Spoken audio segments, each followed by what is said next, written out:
IMF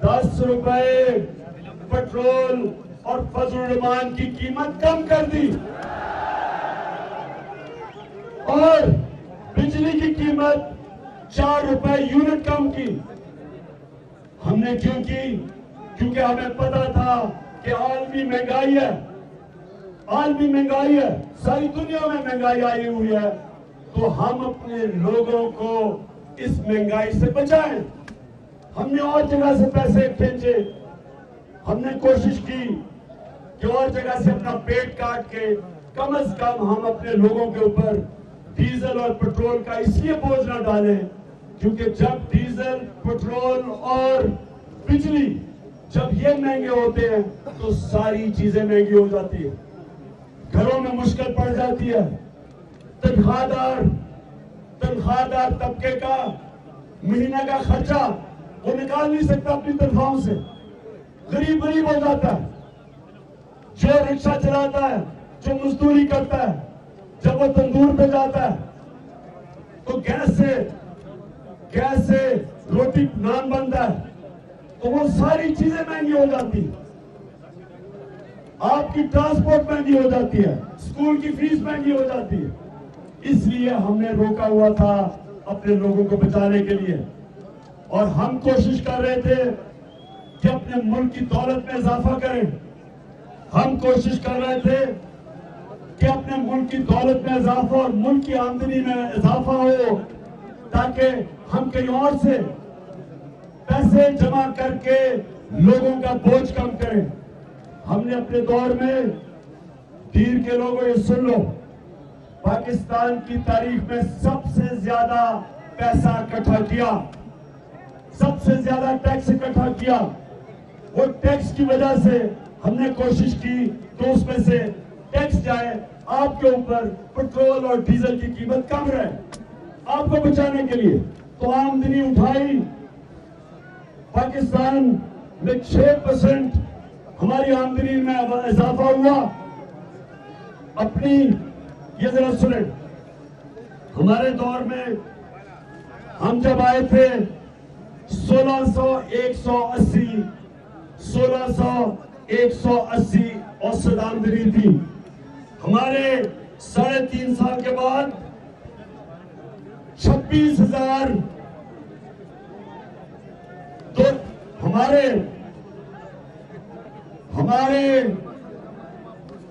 फिर से मैं बताता हूं, हम जब आए थे 16,180 औसत आमदनी थी, यानी अमीर गरीब के मिला के जो औसत आमदनी है वो 16,180 थी। हमारे 3.5 साल के बाद 26,300 औसत आमदनी हुई, 65% ऊपर गई,